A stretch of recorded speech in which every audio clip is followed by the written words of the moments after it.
So the last time we saw Anyika Onuora, I got the name right this time did? without you correcting me. The last time we saw her, we were at Lee Valley. She then took over our Instagram stories throughout her season. And I remember the first time I met you, I thought your story was ridiculous. Don't mind my finger, by the way. This is a sporting injury as a professional athlete. But the last time I saw you, we shared your story of your journey to become a British athletics champion. You've been to the Olympics, you nearly died, you survived it, you went to Rio, you won the bronze, and now we're here. Yeah, 2019. We're 2019, and myself and other people have asked several times, what's going on? Well, the sad news is I've decided to retire from athletics. It was definitely a tough decision to make. You just weighed up the different decisions as to why why I'm making this decision, and I had to have a very honest conversation with myself about what my aims and hopes are for 2019. And also moving forward past 2019, 2020. So the plan was originally to go on till Tokyo, whereas now things have changed. So unfortunately, that's it. I have to ask why, because we had this conversation and I said, when is the marriage coming? Where's the kids coming? Yeah.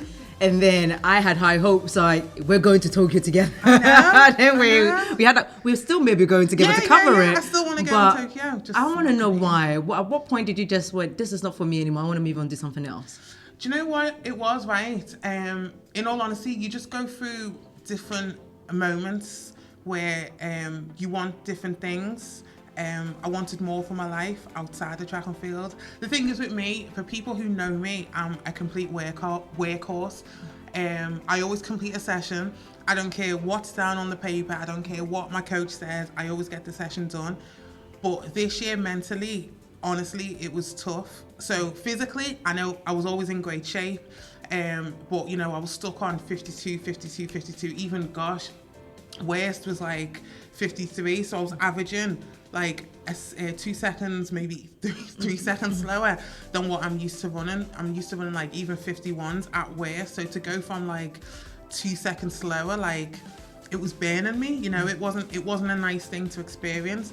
So then I decided to shut down the season, and then I said, okay, I'm going to take a break and then regroup and get ready for Tokyo. But during that time, I just had an honest conversation with myself. I had to reassess different things and ask myself, okay, so if you're in this position now in 2019, what's to say you're not going to be in this position in 3-4 months time when you're ready to start winter training? Because to go for my 4th Olympics was like my dream. Like Tokyo has always been it, even after Rio, because it was so successful despite what I went through. But do I mentally want to put myself through it again? No. And that's the bit that we always miss when we talk about professional athletes, the mental pressure that you guys carry, but also the mental pressure you put on yourself and expectations that you have of yourself, but also the expectation brands, your organizations and federations expect of you to go and compete at that high level.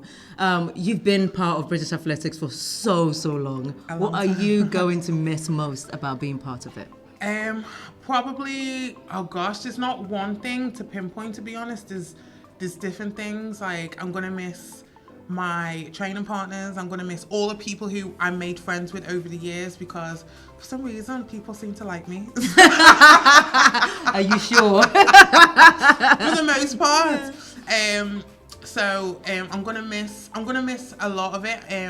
Even little things like being professional, like standing on the start line, getting ready to compete, that adrenaline, the nerves, be it, in an open 400 or 200 to, seeing the incoming runner on the 400 meters, on the 4x4. So I'm going to miss all of that. But, I'm 35 now, and it took me a long time to actually sit back and reflect on what I've actually achieved. I don't give myself enough credit. I am done a lot. Guilty of that. Yeah. And I think that one of the reasons why is because, one, I'm always moving on to the next thing. So after Rio, it was like, okay, cool, what's next? We go to London. After London, cool, what's next? The Europeans and Commonwealths, I never give myself enough time to sit there and reflect. And then the other thing is, unfortunately, at times, there's been moments where I've allowed outside noise to affect how I've performed. So people, saying, oh, well, it's only a relay medal, or regarding it as less than. It's like nothing. Yeah, because like you shared it with 3 other, amazing women, but I'm like, no, like, does this not mean anything? Last time I checked, this is part of the medal count. So, like, you know what I mean? It counts for so much. So, and you know what the other thing is as well? Like, I'm going out on my own terms. So I'm not going out with, being forced out of the sport, and I'm not injured. I look back on, my teammates and people who I've had a huge amount of respect for over the years, and some people are forced out of the sport through injury, health, different significant reasons, whereas me, I'm just tired.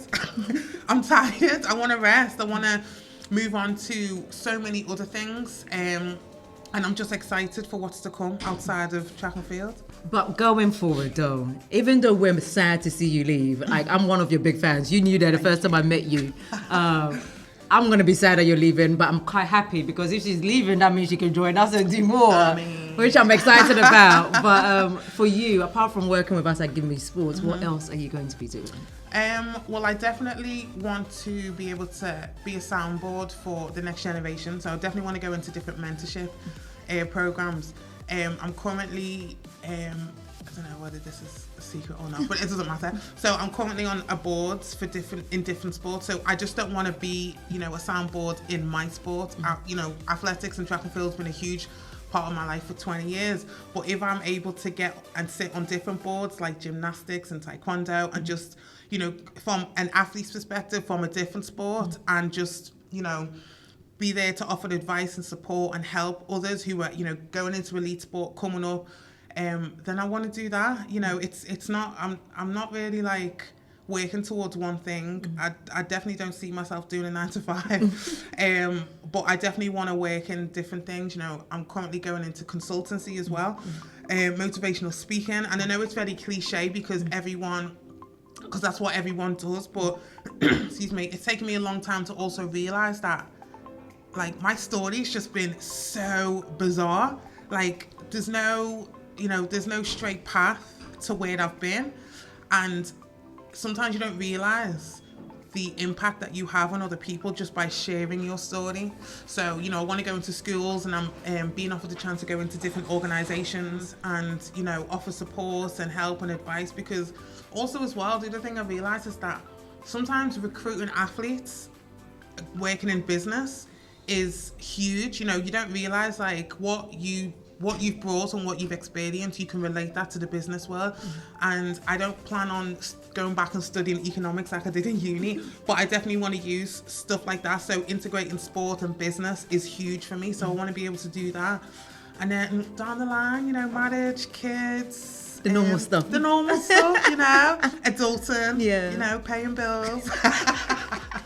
No, but if there's one thing you'd want to say to British athletics, your fellow athletes, and the people that have supported you and fans over the years, what would you want to say to them? Thank you for all your support. Honestly, it means a lot.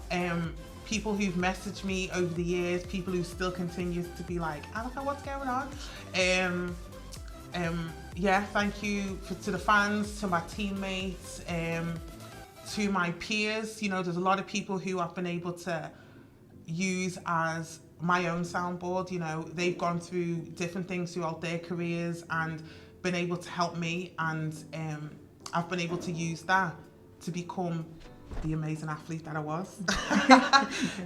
You always will be. Always will be. Always will be. But yeah, everyone who's training for Tokyo, literally go out there and kill it.